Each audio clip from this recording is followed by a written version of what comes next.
Oi, pessoal, tudo bem?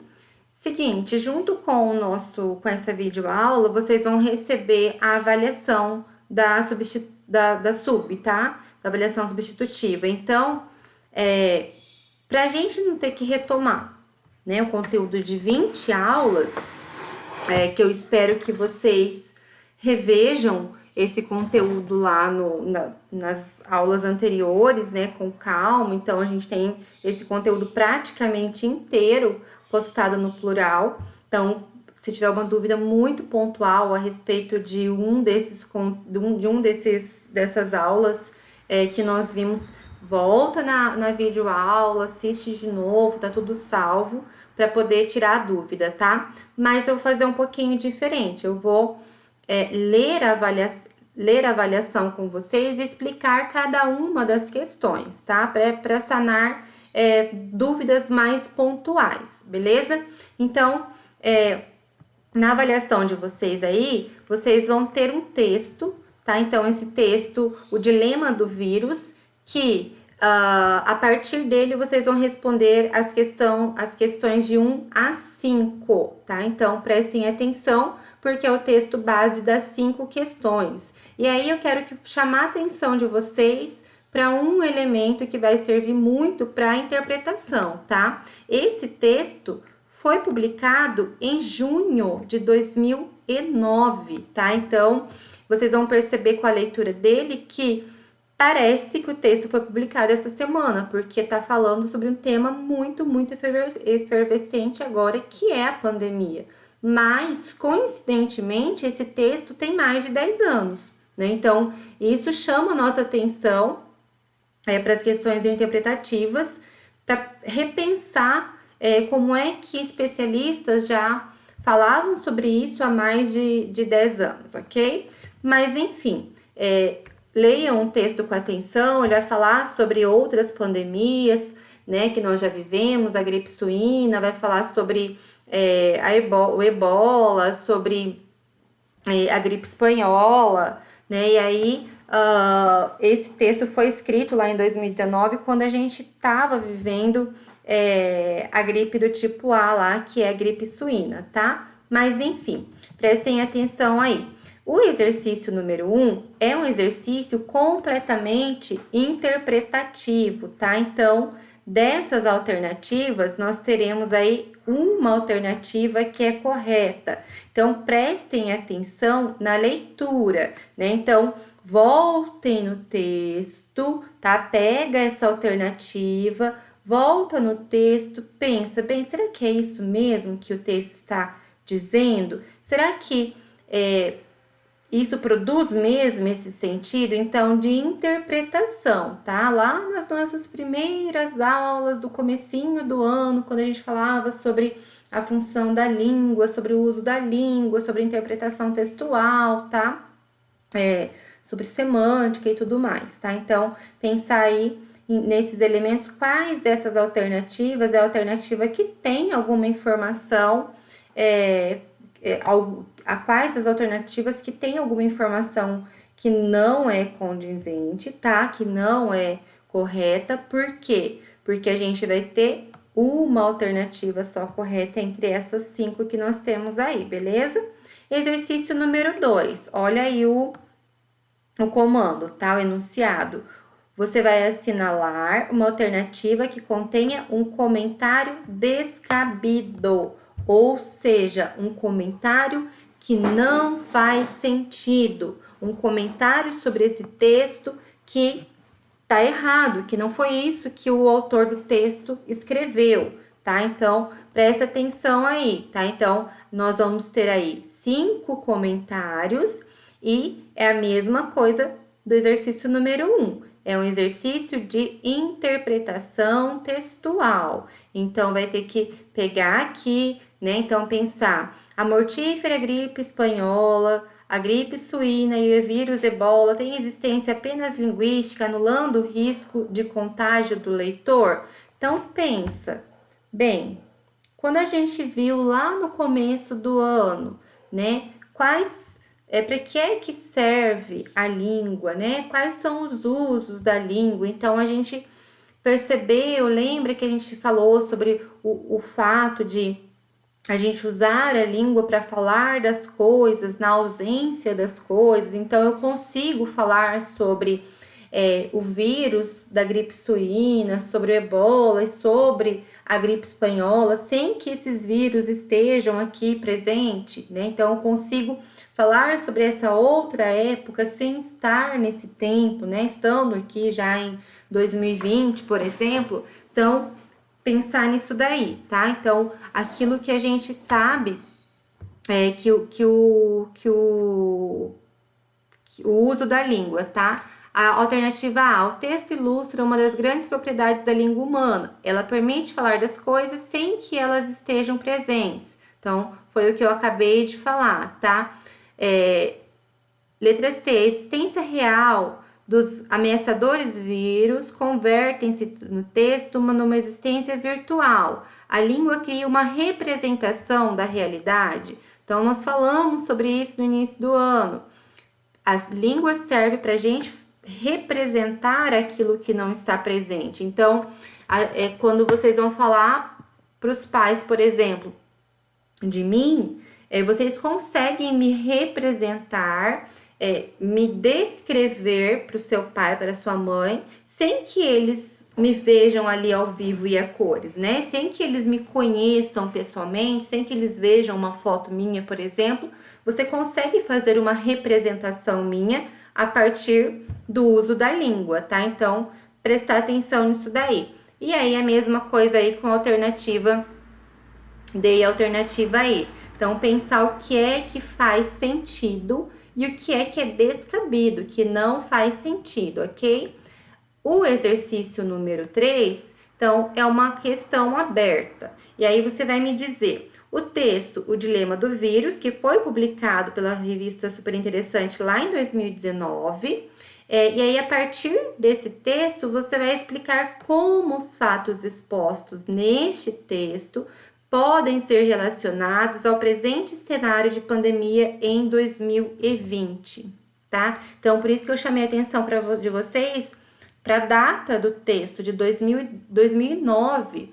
Então, qual a relação desse cenário lá de 2009 com o cenário que a gente vive hoje? Qual a relação desse estado, né, de alerta, de pandemia da gripe suína lá em 2009 com a pandemia de Covid que a gente vive hoje? O texto vai trazer alguns dados em relação às pessoas que morreram, a virulência, né, dessa doença, a fatalidade dessa doença, aos riscos de transmissão e também aos riscos, às maneiras de contenção do vírus.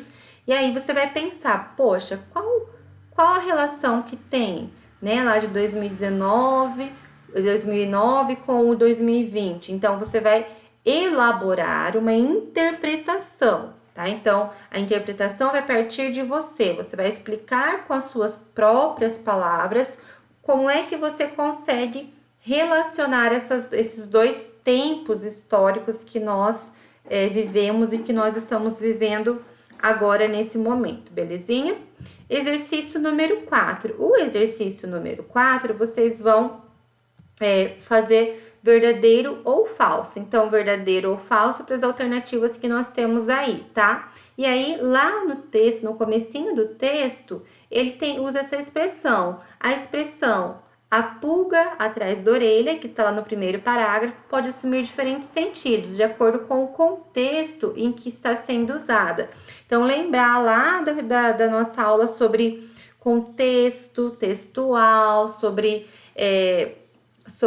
o sentido, sobre produção de sentido, tá? Então, eu não lembro exatamente qual aula que foi, né? Qual o número da aula, mas tá lá, a gente viu, né? Então, a gente viu que algumas palavras, elas mudam completamente de sentido dependendo do contexto em que ela está inserida, né? Então, ela tem uma significação textual, né? Que é aquele significado imediato. Quando eu penso em pulga, a primeira coisa que eu penso é lá no bichinho de pé, né?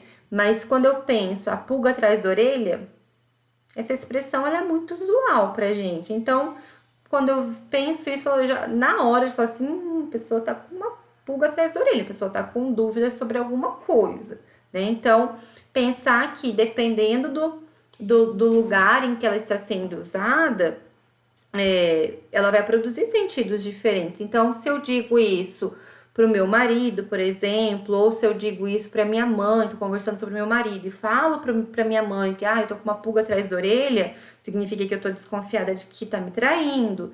Se eu falo, por exemplo, vou fazer uma prova num concurso, mas eu tô com uma pulga atrás da orelha, significa que eu ainda não tenho certeza se o que eu estudei é o suficiente para fazer essa prova. Então, essa expressão vai mudando, né, de sentido à medida que a gente vai usando ela. E aí você vai analisar, né, dessas alternativas que eu coloquei aqui, o que é verdadeiro e o que é falso, ok? Exercício número 5. Quanto aos pronomes presentes no texto, assinale a alternativa correta. Então, nós vimos aí numa das nossas últimas aulas antes do recesso, o uso dos pronomes. E aí a gente vai pensar nos pronomes pessoais, nos demonstrativos, nos relativos, nos pronomes que têm a função de anáfora, de catáfora. Então, tudo aquilo que nós vimos a respeito dos pronomes, tá? E aí eu vou ter que voltar para o texto, pegar ali, por exemplo, a letra A, no primeiro parágrafo, o pronome isso, retoma ao mesmo fato em suas duas ocorrências, significa que o pronome isso aparece 2 vezes no primeiro parágrafo. Será que nessas 2 vezes que ele aparece, ele está retomando a mesma coisa ou não? Será que ele está retomando o mesmo sujeito ou será que ele está falando de coisas diferentes? Tá? Então, tem que prestar atenção, lembrar que nós usamos os pronomes para a gente evitar a repetição, né? Os pronomes, eles podem gerar ambiguidade, então eu tenho que tomar cuidado, né, com a maneira como eu uso esse pronome, né? Então, Maria contou para João que gastou o seu dinheiro. Pronome seu. Seu dinheiro quem? Gastou o seu dinheiro dela, ou de Maria, ou ela gastou o dinheiro do João? Então, né, pensar nessa ambiguidade, pensar no que é que esse pronome está retomando, e aí voltar para o texto e analisar. Bem, esse isso, será que ele está retomando a mesma coisa? O daquele, o aquele, o seu, será que está gerando ambiguidade? Será que eles estão falando sobre a mesma coisa? Será que ele está retomando alguma coisa? Será que ele está antecipando alguma coisa? É um pronome anafórico ou é um pronome catafórico, tá? Então, lembrar disso daí que nós vimos na nossa aula e voltar para o texto para responder a questão, beleza?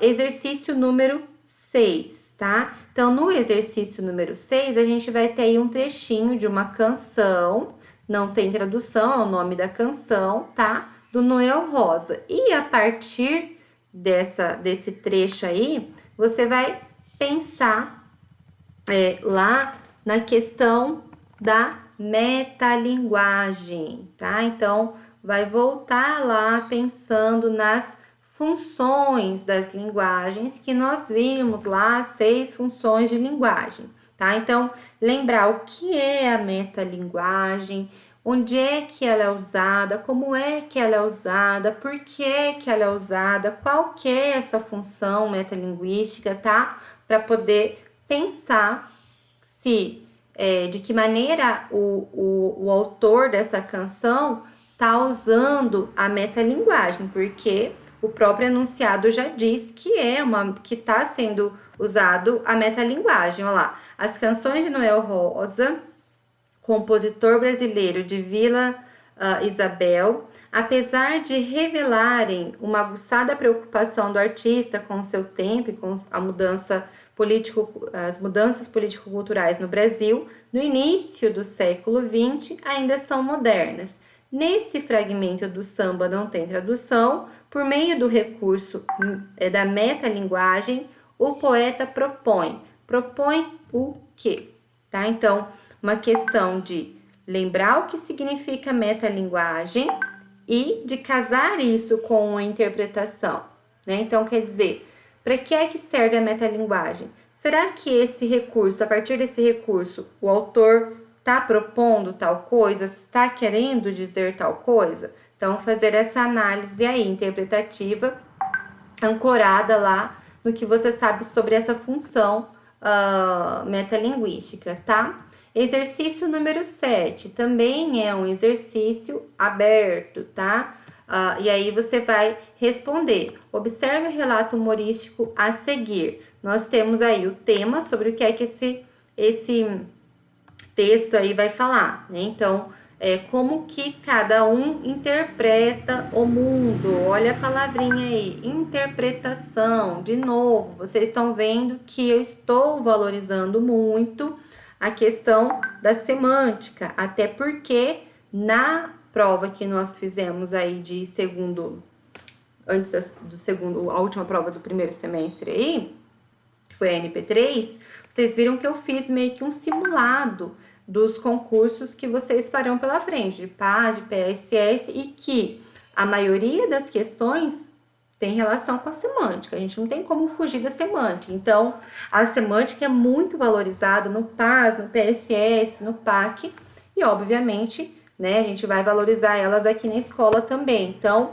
interpretação de novo, tá? Então, olha lá, a gente foi feita uma pergunta, né, para esses profissionais aí.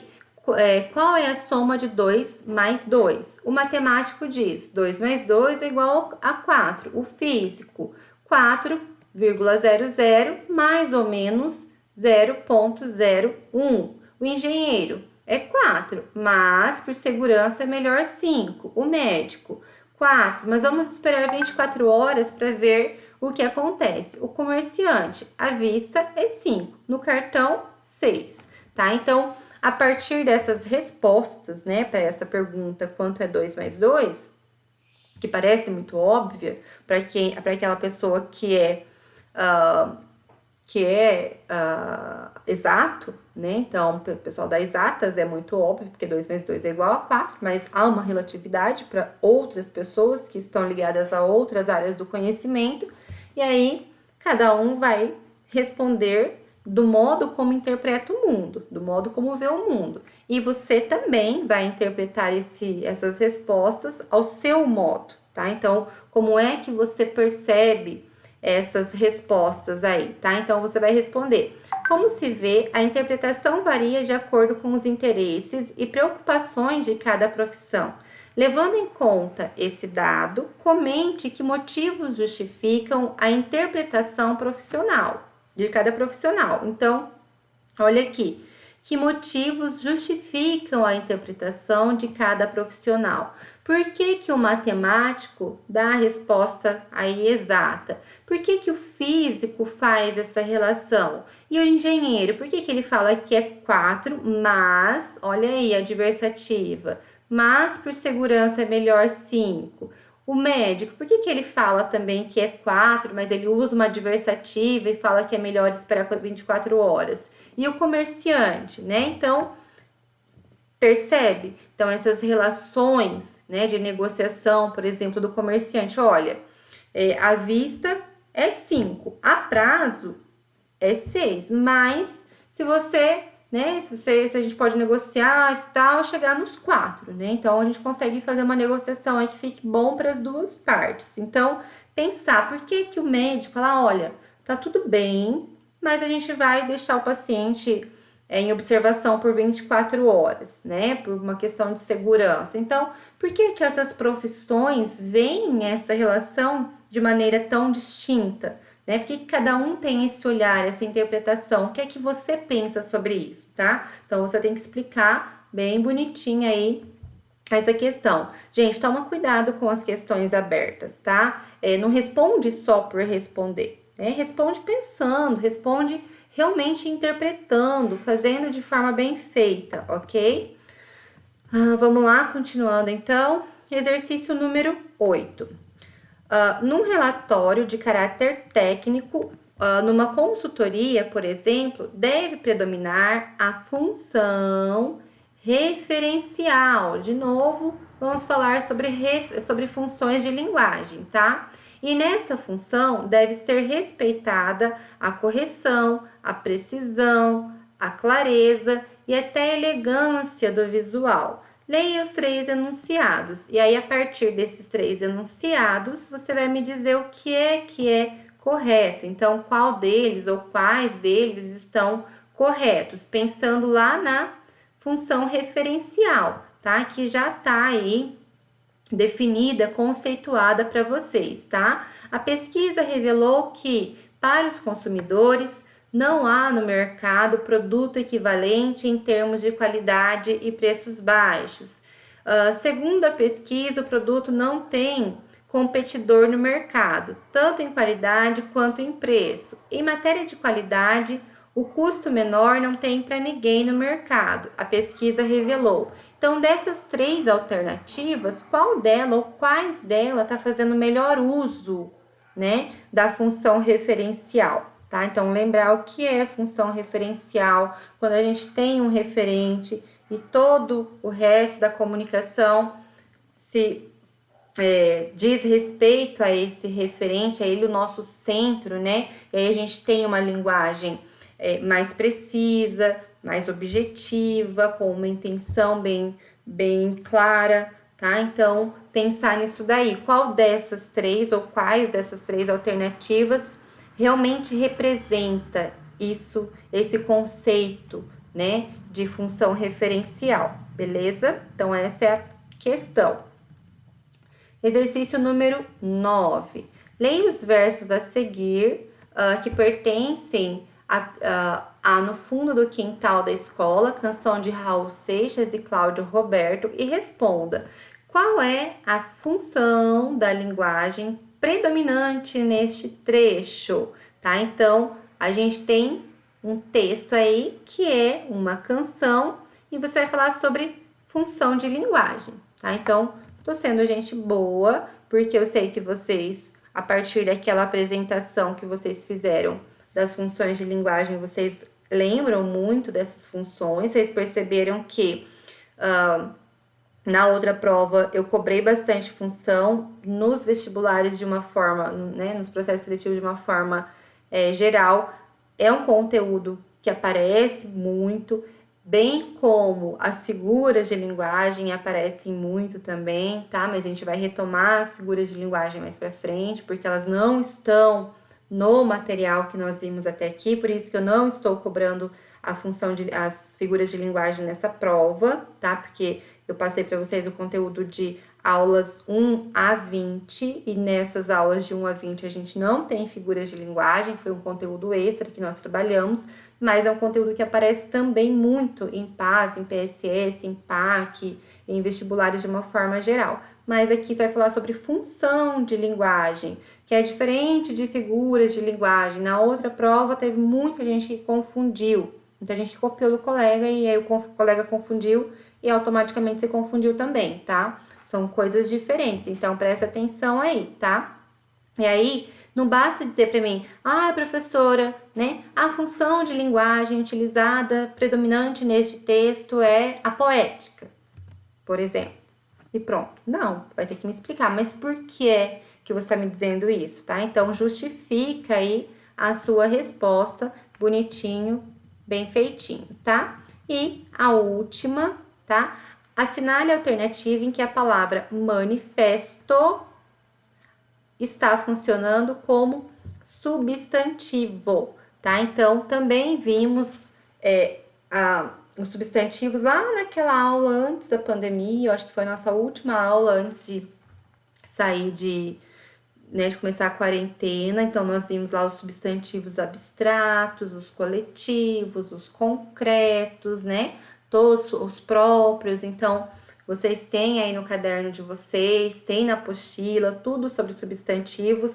E aí, lembrar que a mesma palavra que é um substantivo pode funcionar depois como um adjetivo, pode ser um verbo, tá? Então, pensar aí se ela está assumindo realmente a função de substantivo, se está assumindo a função de adjetivo, se está partindo do verbo manifestar, tá? Então, tomar cuidado aí e assinalar a alternativa correta, belezinha?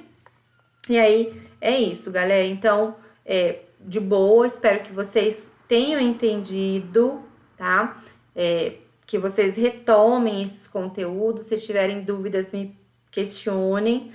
Façam as questões abertas com amor no coração. Não copiem do colega, porque é a última chance de vocês conseguirem nota nesse semestre. E vocês sabem que, né, copiar é chato, tá? Então, tomem cuidado aí, beleza? Boa prova para vocês e até segunda-feira que vem.